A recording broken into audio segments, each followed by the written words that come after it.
Hello, everybody. Welcome back to the show. This is the Facts and Fallacies podcast. My name is Cameron English. Excited to be with you as always. Joined by Dr. Liza Dunn. Hello. Good to see you. I actually got to meet you in person for the first time this last week, which was great. It was nice seeing you in real life. You look and sound a lot like you do here, but it's good to meet in person. People always say you're much shorter than I thought you were. I was going to joke with people that we met at Mr. Monsanto's house and smoked big cigars in the big conference room where we were plotting to take over the world, but I think the world's too literal and people would go, wait a minute, does Mr. Monsanto live in California? Anyways, enough of that foolishness. We did meet in person. It was great.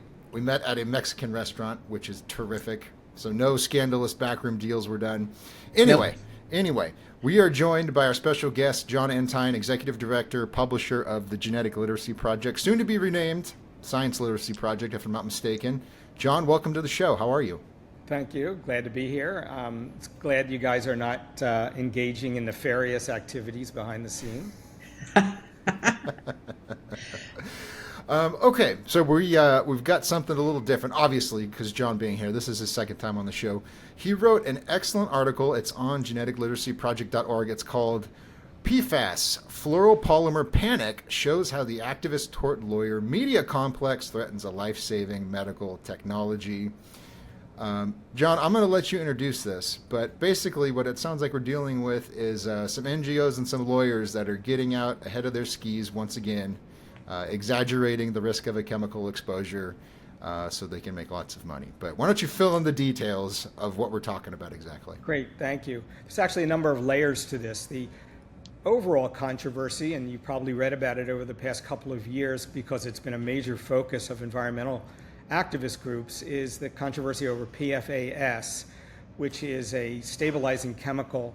But it's really not one chemical. It's quite a few thousand different chemicals. It's more like a class of chemicals.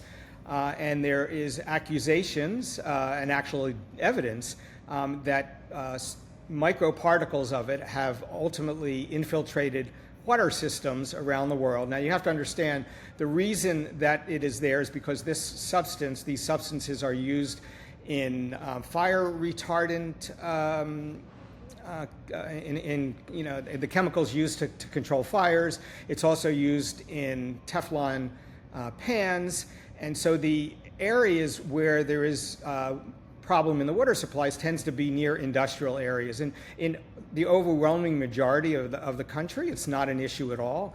A number of countries have decided not to do anything about this. Germany, for instance, which is very scrupulous about regulating chemicals, has decided it's just not a real big issue.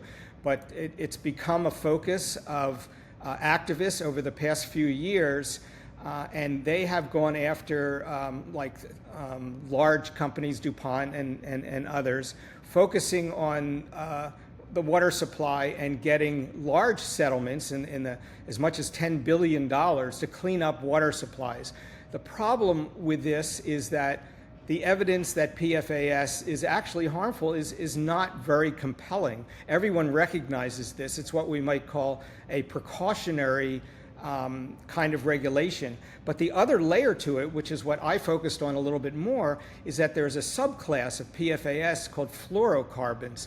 Fluorocarbons have been considered safe for, I think, somewhere along 90 years or so by the government, and they're very, very stable. They're not similar to what's called PFOA, which is the so-called problematic chemical in PFAS.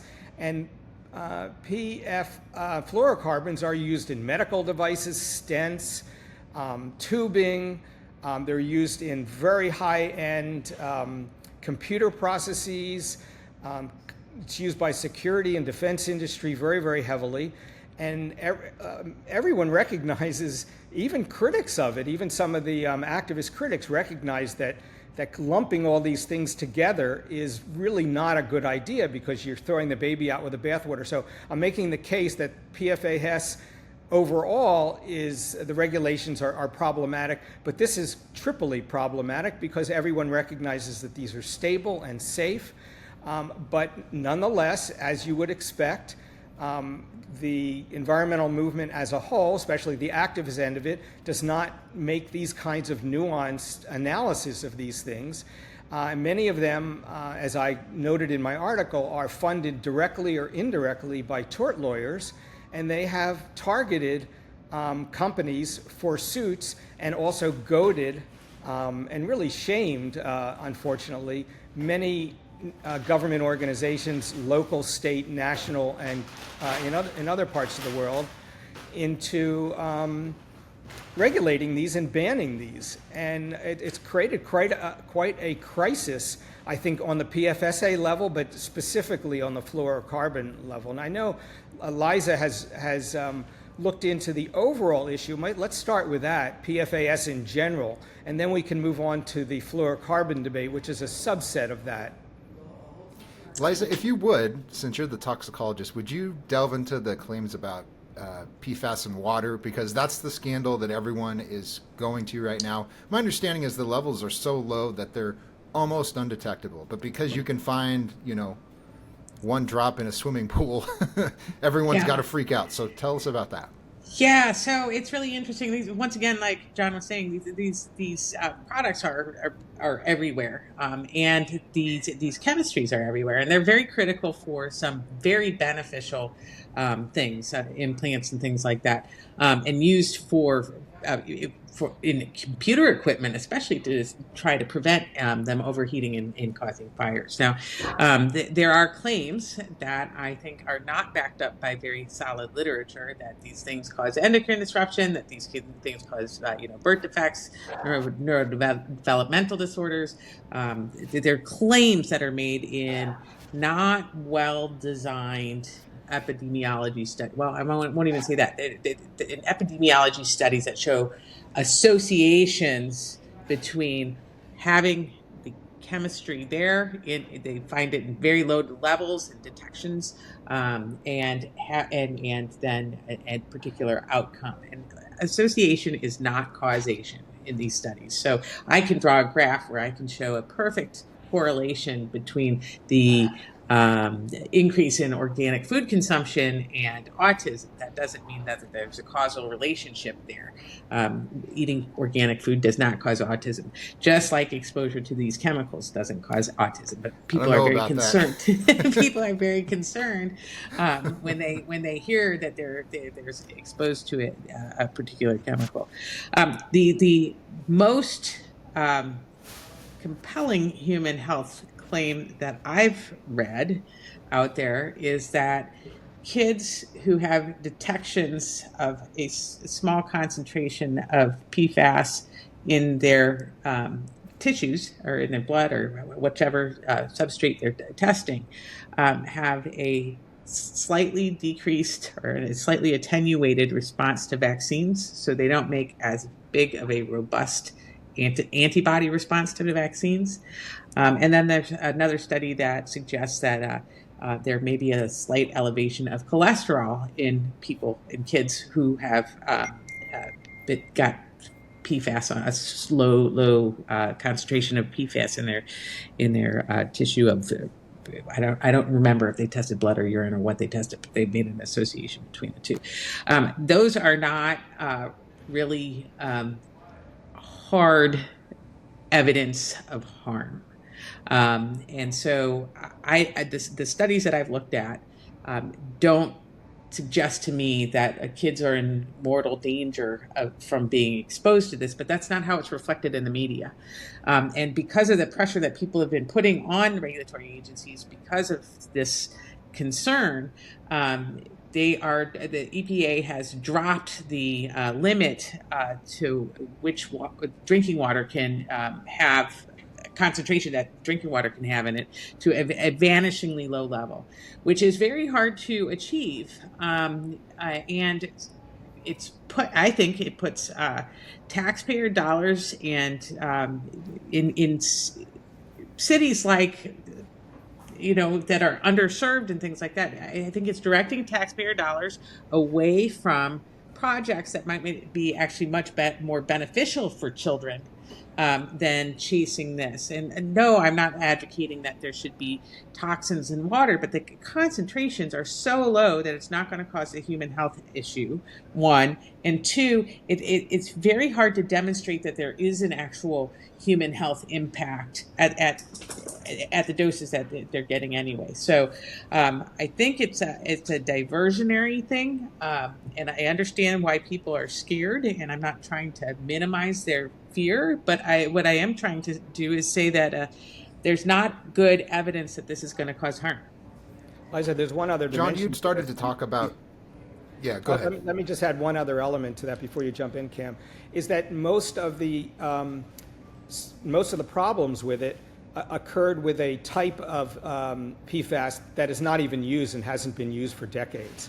So we're really talking about, there are a few area hotspots where there's a lot of industrial concentration, where the levels were at a level that you might consider potentially harmful. But basically, throughout the United States, literally, we're talking about a handful of those kinds of things for a chemical that's just not used anymore. And in fact, as we will talk about going forward, many of the PFAS chemicals are critical to our economy and to our health as much as anything else. So the trade-offs don't make any sense. That's what I wanted to talk about. You have some interesting stats in the story, and it's quite literally millions of people who use medical devices that sustain their health or keep them alive. And this, of course, is the risk-benefit calculation you mentioned, and the NGOs never want to talk about this, right? They want some obscure article or a study in the Faroe Islands, and, nothing the is antibody worse than count or whatever was slightly lower.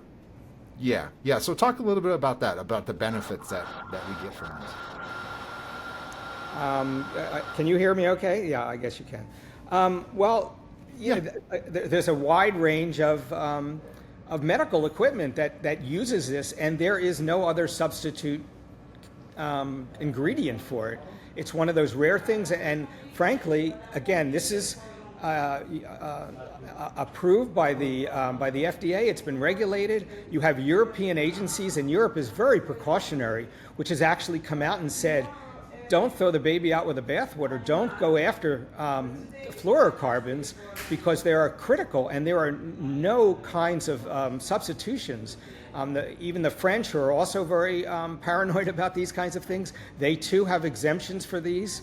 But obviously, if you're an environmental group, they do not discriminate. And they're also, again, supported by lawyers who will make money off of going after medical equipment as well. And so to them, all they have to do is scare a jury. The standards for introducing non-science-based evidence into courtrooms is quite low, quite problematic. And so they're going to win a lot of these cases, even though the evidence is minimal to none. Actually, it's none. I think this is also, there are a couple other issues that go with this. I think it's driving the discussion around fluoridated water as well. I think the word fluoride is something that's making people get nervous. And there's a whole campaign to eliminate fluoride from water. And I think what that does is that puts children who can't afford to go to the dentist at risk of bad tooth decay. And if anyone's had bad teeth, they understand what a significant impact that has.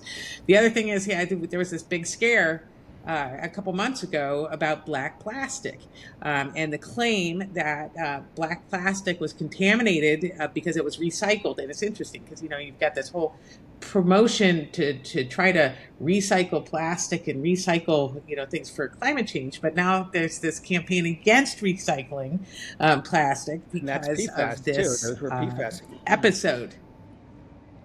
Right. So the claim was that black plastic utensils in the kitchen were contaminated with a brominated flame retardant called decabromadiphenyl ether. That's a big, huge mouthful. But the claim was that you should throw out your black plastic because this is going to be contaminating your food and things like that. Well, only less than 10% of the products that they tested actually had any PFAS in it. One, and two, they also had to dissolve the the plastic in toluene and spin it, like they chopped it up in little pieces and spun it and then dissolved it to extract this. So the stuff is not going to come out and poison you. So, but the claims are that, that plastic is contaminated with different PFASs or brominated products, and that these low-level exposures in parts per trillion, which is like one drop in 20 Olympic-sized swimming pools, or or 1 second in over 30,000 years. It's a tiny amount. So the takeaway message is that tiny exposures are not going to cause harm. They're not going to harm your health.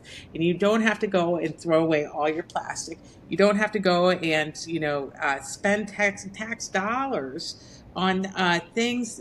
I mean, you can spend tax dollars on your kids' education instead of reinventing the wheel over and over and over again and having, testing for tiny trace exposures. I think it's anyway. I think that you're not going to get harmed by this. Jon, there's a couple notes in the story that I'm hoping you can explain, just to drive home that we're talking about things that can't do anything. So you point out that these chemicals are inert, they're high molecular weight polymers, and they're not mobile, and they're not bioavailable. So maybe take those in turn and just briefly explain what they mean so the average person can grasp what you're talking about there. Sure. I mean, for a chemical to pose some harm, it's got to be able to migrate into other kinds of things. And the fact is these particles are not of that type. And this is very, very well known. And frankly, that's why they were chosen originally. People knew that they were putting them in medical equipment. They knew that they were putting them in highly sensitive electronic equipment where any kind of particle leak could be catastrophic from a health point of view, from a point of view of security, a number of different dimensions. So that was very, very, very central to why they've been used in these. And it's very challenging to find any kind of chemical that has these kinds of properties. In fact, there are no clear substitutes for this.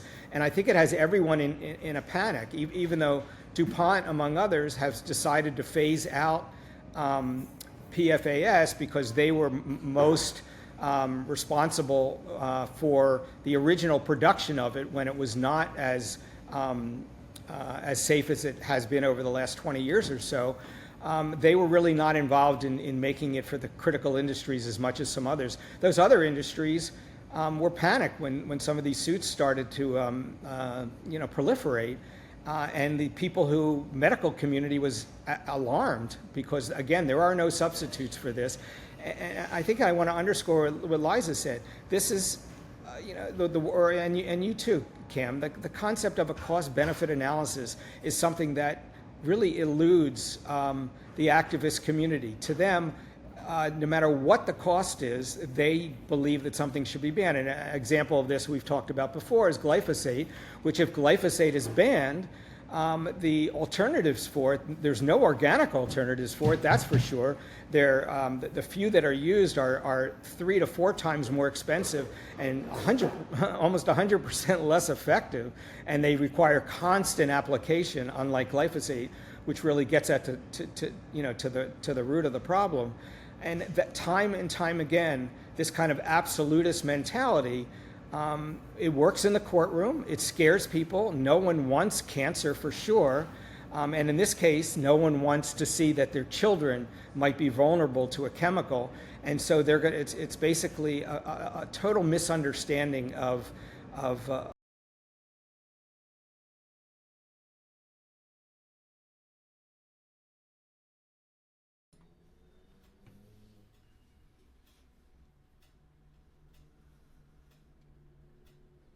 who are literally on the take, and also philanthropic groups who unfortunately are following the dark money route, and they are giving money to holding organizations that pass on this money to environmental groups and to trial lawyers, but there's no way to trace it. Every one of these environmental groups all pontificate about transparency, but none of the ones who are headlining this, like Environmental Working Group or Natural Resources Defense Council, Union of Concerned Scientists, almost all the activist groups specifically focusing on pesticides, they are the most untransparent of any of these NGO organizations. A couple other things on a similar theme. You point out that electric vehicle batteries use these chemicals for thermal and chemical resistance, for green energy, for high efficiency hydrogen fuel cells and solar panels. So these are both technologies that these same groups swear up and down have to be subsidized to protect the planet. So I don't know if they're just like they can partition their thinking that well, or if they're just horribly cynical, or maybe a combination. I don't know. But at the same time that they're trying to get these banned, or the companies that make them bankrupted, they're also saying you got to switch to an EV. We got to go all solar because we're going to melt to death. What do you make of that? There's also another dimension which we haven't talked about, and you raised the story, Liza, of the black plastic. That's a fascinating story, and it really puts this thing in context, how this system works, because this is really a systematic attack on chemicals.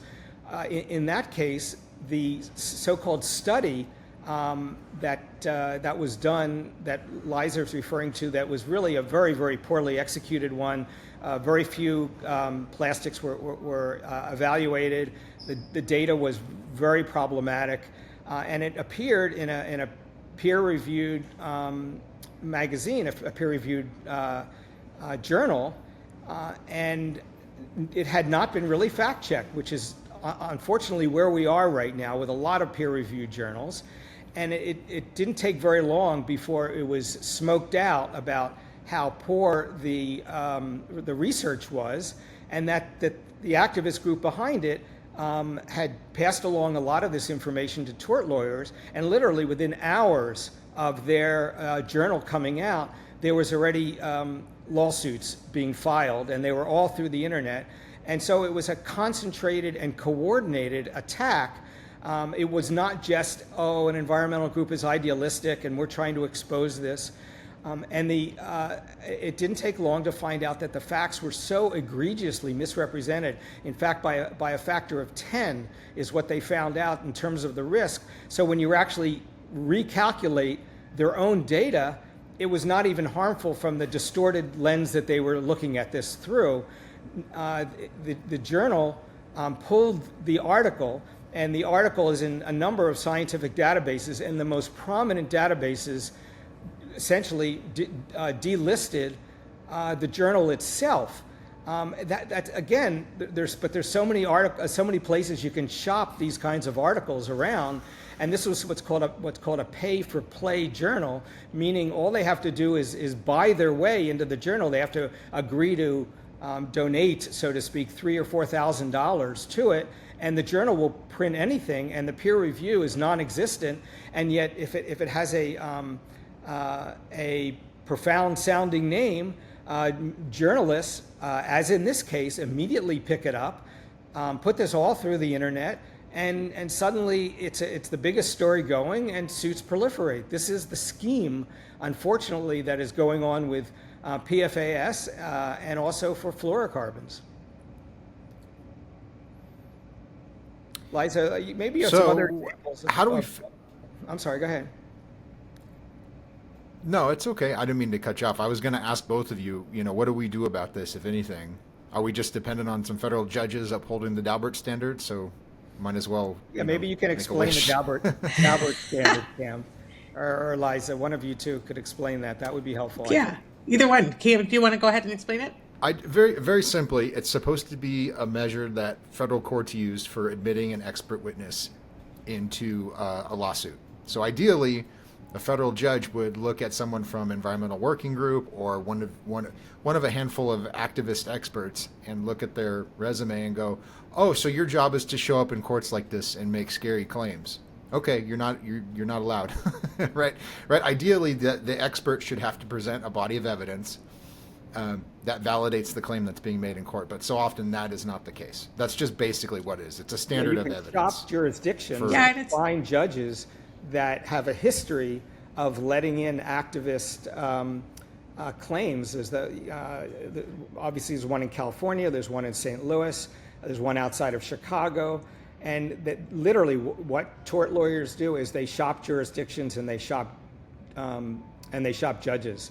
And all you need is one adverse ruling, and it sets the ball rolling. And it's fascinating that you're not seeing these suits in Canada. You're not seeing it in the UK. You're not seeing it in precautionary Europe. You're not seeing it in Australia, New Zealand, because only the court system in the United States has this kind of fairly low-level standard for introducing non-science-based evidence. The Daubert clause has not worked. It really is not powerful enough, and it's been compromised in other ways as well. And I also think that there are a couple of things about this, because judges and lawyers often don't have a very big scientific background, so it's very hard to tease out. If it's hard for a jury to tease out, with complex, toxicology and complex regulatory science and complex epidemiology, it's hard for judges and lawyers to do that too. So I think that these tort lawyers perceive that as a weakness, and they really, are able to take advantage of that kind of thing. But you're also not tried by a jury of your peers. So everywhere else in the world, you have to have a scientific basis for your claim before you take things to court. And if you don't have a scientific basis, it won't get in. And that's why you're not seeing suits like this everywhere else. Often companies in the United States will, have pressure on them to settle because you've got a class action suit or a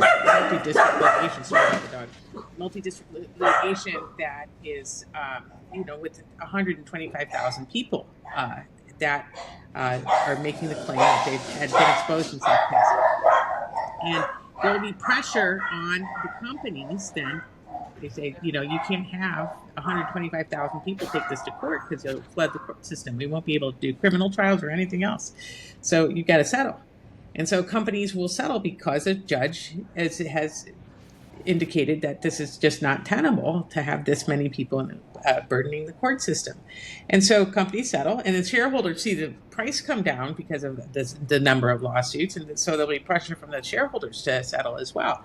So the companies will settle, and they say this is no evidence of culpability, that there's no association between, there's no real science to support these claims, but we can't try every single one of these cases to the tune of $1 million apiece, and we've got lots of pressure to settle. So they'll settle, and that then people assume that is an admission of culpability, and that's just not the case. It's a technique that's used, and it's unfortunate because it really undermines good work. Scientists and companies go to work to make products that make people's lives better, and they're not going to work wanting to harm people in any way. And there's such a now gulf between people who have impressions about industry, academia's perception of industry, and actual what happens in industry. I think it's unfortunate, and it leads to a lot of mistrust. And I think one of the solutions is to try to figure out how to talk to people from industry and find out what they do, and get a little bit better handle on it. I mean, you can't, if you're an academic and you have an ingenious solution to how to cure cancer. I developed this molecule. It's wonderful. Universities don't have the 15 years and $1 billion required to get that molecule off the shelf and out to helping people, and that's where industry comes in. And in order to keep industry in line, the regulatory agencies are there to make sure that industry is acting in the best interest of the population. And it's not necessarily, just us. We can't just go, hey, just trust our study that we just did. You've got studies that you are required to do that are audited, that are reproducible, that are validated, and adverse effects are required by law to be reported to the regulatory agency. So if we want to succeed as a society, you can't have, you can't, if you've put all that work into something and it's demonstrated to have benefit and it's demonstrated to be safe when used appropriately, and then it's on the market for 50 some odd years, and then all of a sudden the company is at risk of going bankrupt, you're not going to have companies put that kind of effort and energy and investment into making products for Americans, and it's truly frightening. Jon, as we wrap up here, maybe we could talk a little bit about how the media, social media, how Netflix and these sorts of sources of entertainment effectively function as a kind of jury tampering, where people are primed by the content they're consuming to think a certain way about these cases. And then so when they get pulled onto a jury, their head's full of these assumptions and misunderstandings that have been planted there, sometimes by the same activist groups and lawyers that are bringing the cases. They're also consulting on the TV shows. They are expert sources in the news articles. And so you have a real problem here. I've heard multiple lawyers say this now, that this is a problem when they go into court. They have to prepare for juries that have been educated by a Netflix show. What's your take on that? There's so many layers to this. I mean, as you say, there's the media, there's social media, there's the interaction between environmental groups and these various elements. You have to remember there aren't many people who are really focusing on what we're talking about, which is what is risk in the real world. Risk is a very difficult concept to understand, and that's exploited by environmental groups. And unfortunately, the level of science literacy of so many journalists is so low. And in fact, because of social media and also the proliferation of media in general, you just don't have that kind of critical thinking. So it doesn't take much for a meme to get out there. If you start making claims like PFAS are dangerous, or fluorocarbons can pose an additional problem, it's immediately endorsed by a number of key newspapers. In the UK, it's The Guardian picks up anything that has a negative connotation about chemicals. In France, they also have they also have a newspaper that perpetuates this kind of thing. In the United States, frankly, there's so many venues that immediately will pick this up, and disturbingly, you even find it on the Associated Press, Reuters, but even the New York Times and the Washington Post and other places where you'd think you'd have a high bar to go over, they immediately will quote Environmental Working Group or NRDC as if they are dispassionate analysts on these kinds of subjects. And when they try to get the other side, rather than going to a scientist who might actually be expert in it, it's the same thing. They go to a spokesman for the industry, and after a long article of 23 different examples of why you may soon die from this chemical, they have, and Jane Doe from the chemical industry says it's not really harmful, and this is not really true. And so what are you going to believe when you see this stacked up information by one environmental group after another? It's easy to find the scientists who will back that up, because many of them are part of a group of scientists who actually are very, very activist in these areas, invariably show up in newspaper articles, submit papers together. There was one paper talking about chemical pollution that had something like 53 different authors, and it was like a who's who of ones who testify in tort cases and show up in literally every article. But the media is not discriminating against this. And of course, social media, if it's TikTok and Instagram, and we engage in TikTok and Instagram, and we get into ferocious battles because we try to present the evidence about this, and then you just get attacked as being a corporate flunky just because you're not buying the activist rhetoric on this. So I don't know how you break this cycle. It is pretty nefarious and very much undermining science, and ultimately it's the consumer who pays. We're talking about billions of dollars in extra costs, but in this case it's even worse, because we're talking about life-saving equipment that cannot be produced. And no company is going to produce things that it's going to end up putting them in bankruptcy. They just don't have that option. And so we're going to lose critical elements of our science and medical system. It's interesting that you say that, because somebody tweeted at me on Twitter talking about when I said that. And they said, well, you can just do high-grade medical silicone. I was like, that's funny that you should say that, because in the late 90s, Dow Corning went bankrupt over silicone breast implants for a science-free claim about lupus and autoimmune disease.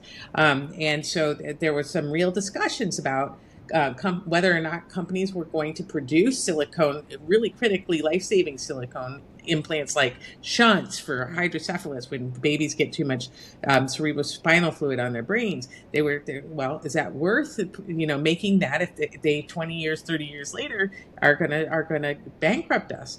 So, and then the studies subsequently that were conducted on silicone showed that there was no evidence that there was any kind of association between silicone breast implants and any kind of autoimmune disease. But that didn't stop the company from getting bankrupted. And so this is a real issue for companies, and it's companies are made of people who do hard work and do good work, and if you bankrupt them, people lose their jobs and then are no longer part of the tax base that is helping pay for these studies. Liza, it's even worse than that. My sister, who has recently passed, had breast cancer.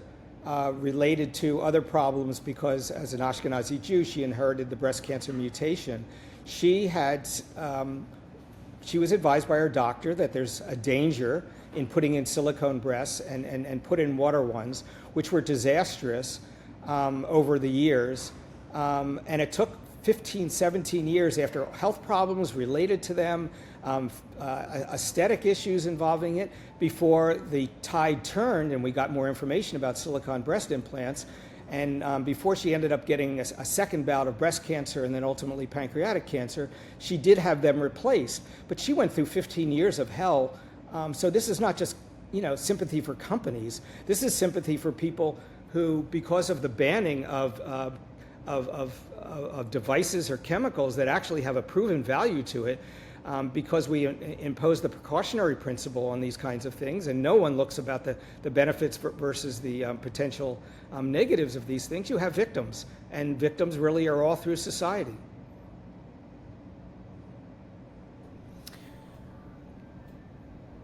If you read City of God, Augustine says somewhere that some people don't do well with education. They need more than that, right? And he says some people need the added lesson of experience. And what I fear is going to happen here is people need, unfortunately, to experience the consequences of some of these decisions that they are either a part of or they're endorsing. They're celebrating banning food additives and other things. I don't want that to happen, right? I don't want anyone to suffer unnecessarily. But I just get the impression that people have to see their food prices go up higher. They have to experience shortages. They have to really see that there's consequences before they go, oh, wait a minute. Maybe this Maha stuff is a little out of hand, right? It's going to take something like that in order for this to get turned around. Maybe I'm too cynical for my own good. Either of you, what are your thoughts? But yeah, it has. I think Lysenkoism is. No, I was going to say it has brought together the Maha and the really extreme environmentalists on the left, which is why it was so interesting. RFK Jr. didn't get a lot of pushback from certain elements on the left. In fact, Environmental Working Group was very supportive and has some people placed in HHS now. And of course, RFK Jr. was a lawyer for NRDC for over 20 years, and while he was, going crazy on vaccines, they did not see that as compromising in any kind of way because he towed their line, their anti-corporate line, which really fit their ideological agenda. And so this is not just a new era of people embracing this from the right. This is really baked into left environmental ideology, which is very, very sad. And I just say that Lysenkoism is alive and well, and hopefully the impact of this is not going to be as big as the impact he had. Bad bad science, fraudulent science, in fact, resulted in famine. And I think that in the Soviet Union and in China. And I think that this is reflective of what can happen if you really ignore scientific truth. Well, if people want to know more, the door's always open. Come in and have a seat. The three of us will tell you all about it. We'll straighten you out. And you can also join us on Fridays, 11 a.m. Central Time for our spaces. We talk about this. We talk about any kind of topic having to do with public trust and science. So come join us there. You can ask questions. You can disagree with us. You can call us corporate shills if you like. It's not going to end well for you, but you're welcome to do that. Once again, Jon's article, if you go to geneticliteracyproject.org, it's on the homepage. It's called PFAS Fluoropolymer Panic, shows how the activist-tort-lawyer-media complex threatens a life-saving medical technology. So go read that. Really helpful stuff. It's the kind of information people need to have access to. Jon, I know you're on X. Your handle escapes me. Is it just at Jon Entine? Is that right? That's correct, yeah. So, and easy to access. Okay, okay. At Jon Entine on X. Yep. Okay, we'll send you there. GLP's on there. They're at Genetic Literacy. Also, Instagram and TikTok, if I'm not mistaken, you can see little short clips of this podcast. So send it to your friends. Right. 30 seconds of toxicological wisdom for your friends who need it. All right? We're also on X. It's at Dr. Liza MD. I'm at Cam J English. Thank you so much for joining us as always, and we will see you next week. Have a good week.